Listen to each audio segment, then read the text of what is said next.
scene. Carolers and pop song. No castles, no dreams, no prince to tag along. Hi guys, welcome to another episode of Revit for Interiors. So today we'll be looking a little at how to create wall panels using curtain wall systems.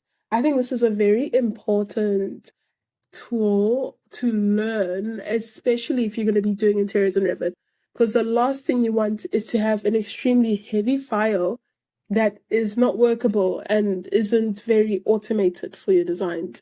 So the first thing we're going to do is open the metric curtain wall panel family. So this will give us the base for what we're about to create.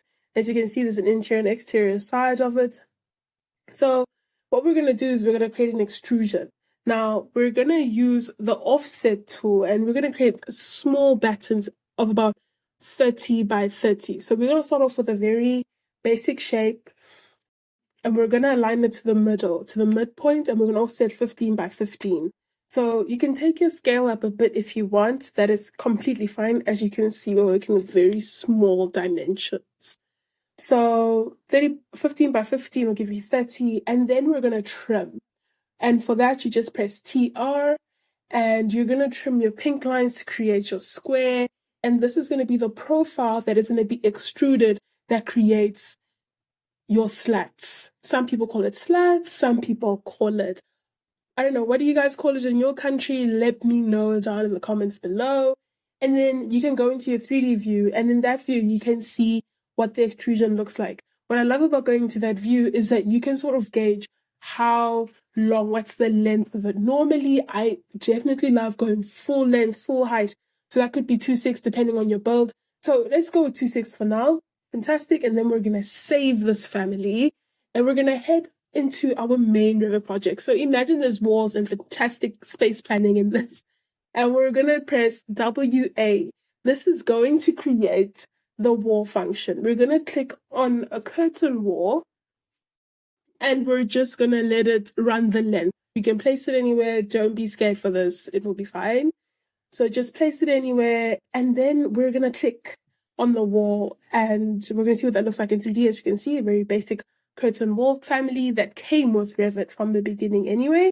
So the first very important step is what I like to do is to duplicate it so that you always have a very first main base that you can always revert back to if anything ever goes wrong. So you're going to duplicate it and name it something. So I name it according to how many profiles I might have. I might have square profiles, might have half moon profiles, and yeah. So you name it, and then you click on the drop down that says curtain panel. And now we're going to search what we named our panel. So remember what you named it. And great, we're going to click on what it is, and we're going to see. Okay, things look a bit weird right now. That's fine. We're going to have to check the height. So we had a height of 2.6. And great, that's the height. Something still looks awful. We're going to edit type. And we're going to check, oh, the spacing is at 1.8. We're going to take it down to about 40. So I know our patterns are 30, but the 40 gives a 10 mil shadow gap that's going to give a very sleek, breathable look to the slats. Great. So we have them perfect in space. And you know what I love, absolutely love about this tool? If the design ever changes and you want to make the timber slats not at 2.6, but probably like half wall height or maybe at 1.2, you can easily change this because this will act just as a wall without being heavy, and it is so user-friendly and intuitive. It has honestly changed the way that I design in Revit as well.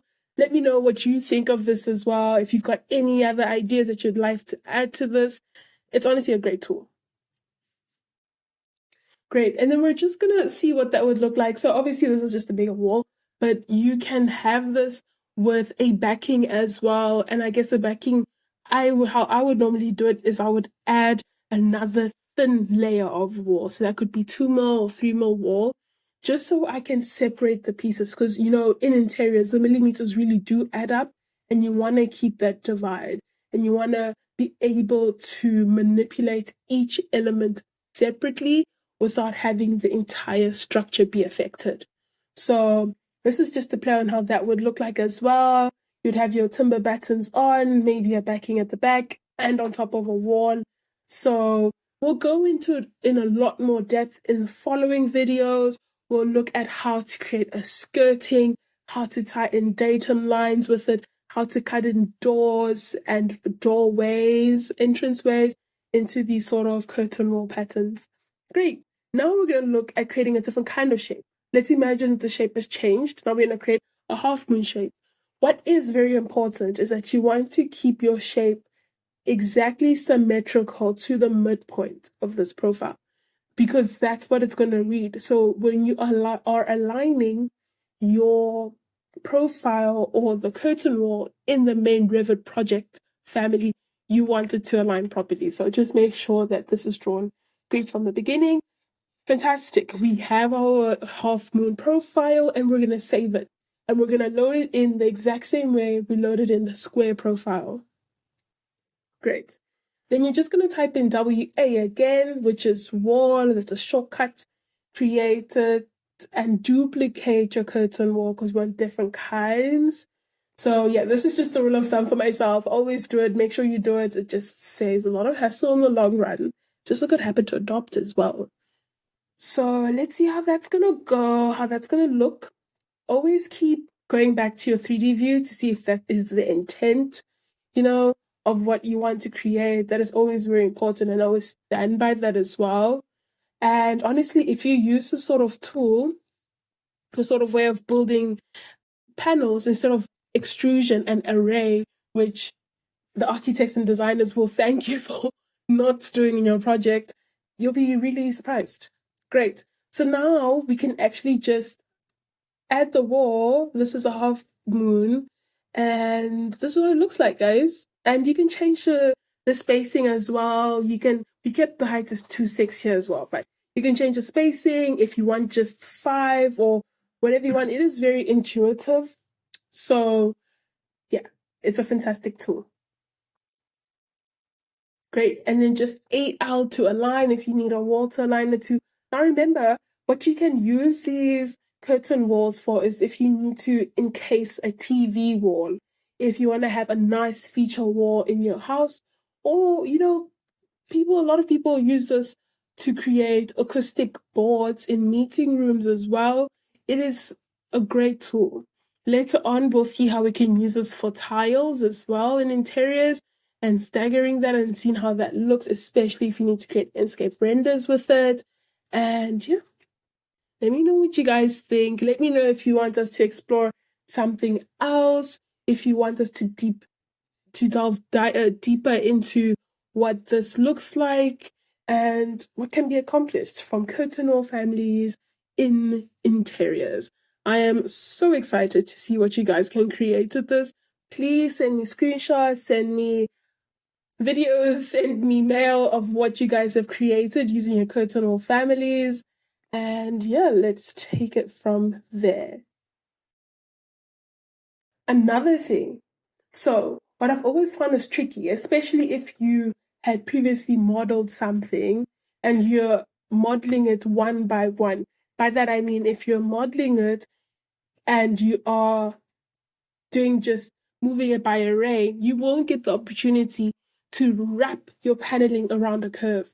So doing it in this way with curtain walls gives you the opportunity to wrap your curtain wall paneling, your slats, around a curve, around a column.